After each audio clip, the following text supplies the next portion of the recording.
Vasily Lomachenko has been put on blast.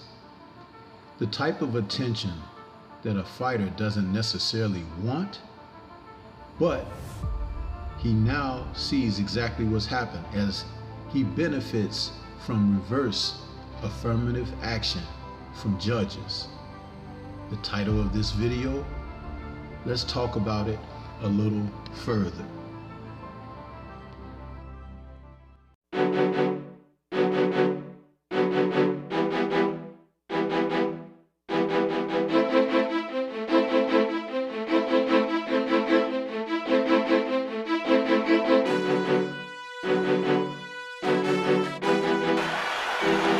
For Spence right now. He's been throwing that right left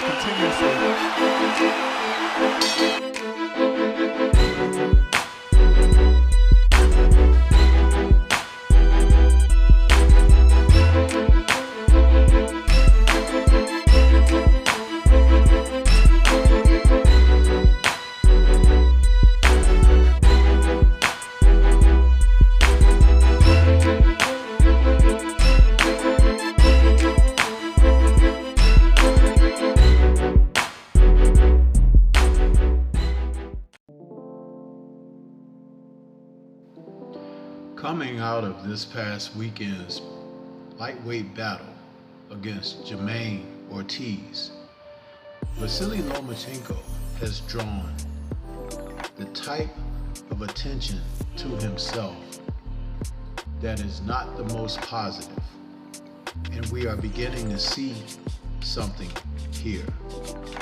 We're beginning to see exactly how the PTB focuses or redirects attention toward those that may not necessarily be deemed worthy and those that should be acknowledged even more.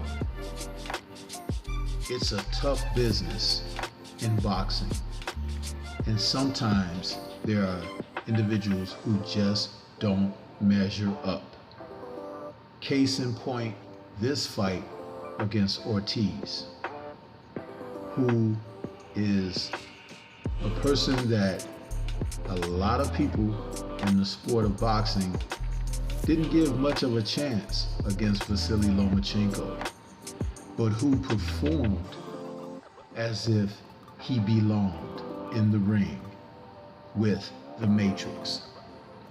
Now, I am not of the belief that he solved the Matrix totally, because the battle was a complete fight. And you cannot just ensure yourself rounds. You have to ensure the completeness of the battle. That's the thing. In a fight that goes 12 rounds, a fighter has to complete the process. Ortiz may have had a drop-off, but his performance resonated that he had done enough to have consideration by the time the judges' scorecards were read. However, there was one particular scorecard from Frank Lombardi that read 117 to 111. The other scorecards were a little closer, but 117 to 111 was actually trying to say that Ortiz was not in the fight. That's not the fight that people saw. Those scorecards were more reflective of what we saw when Canelo faced off against Dimitri Bivol. He was given rounds that he just did not win. And I have to admit that Ortiz did have a drop-off toward the end of the fight, but it was more of the earlier and middle rounds that he seemed to have a more dominant performance.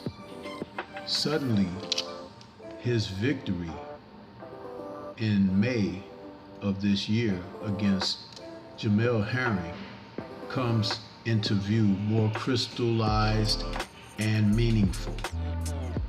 He scored a unanimous decision over Herring, and he outboxed him.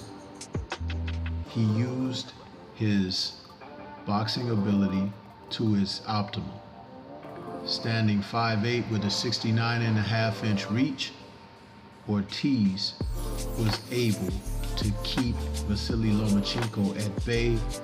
His southpaw orthodox switching back and forth seemingly was a tactic that gave him an advantage. Lomachenko seemed puzzled.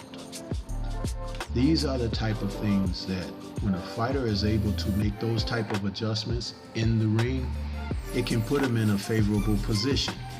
The judges, who may have been just favoring Lomachenko based on his total representation in the sport, were not looking at the opponent, optimizing his abilities, and that's wrong.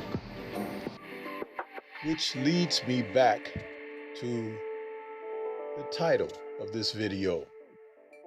Reverse affirmative action is in regards to the consideration in the sport that Vasily Lomachenko and some of his fellow countrymen have received from the PTB, from the networks, and from some of the promotional companies. These men are not achieving anywhere near the class of which they've been perched and positioned in the sport.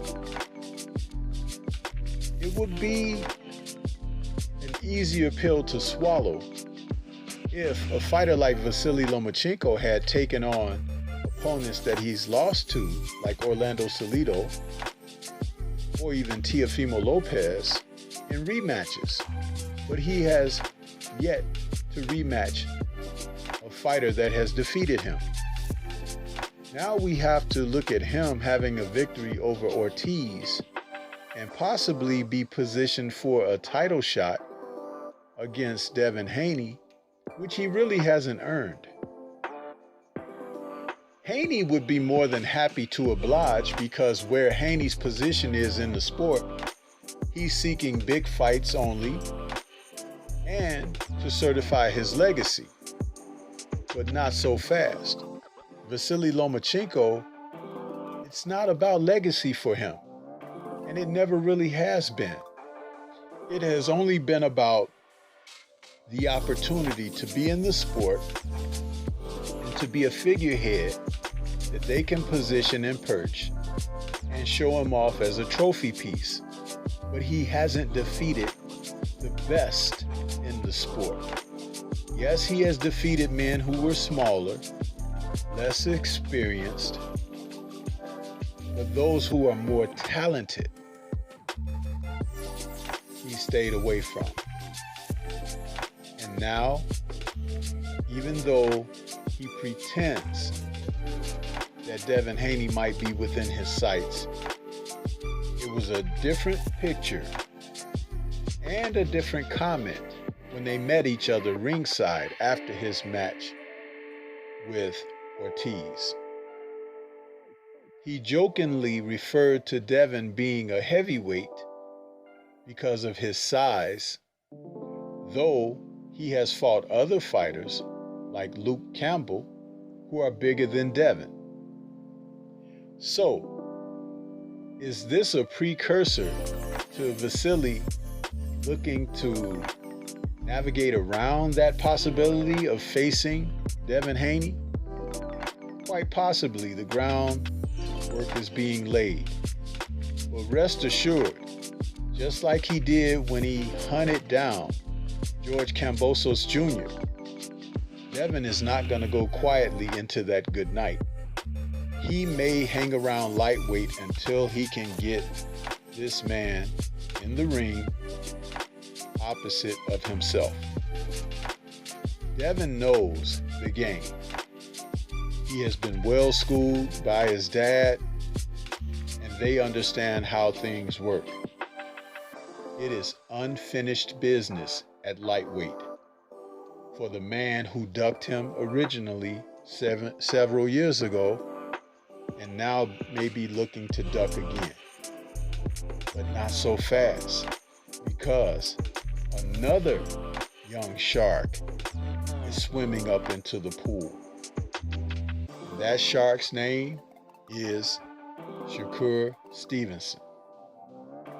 And now that these three fighters are in the same weight division, something is going to have to give.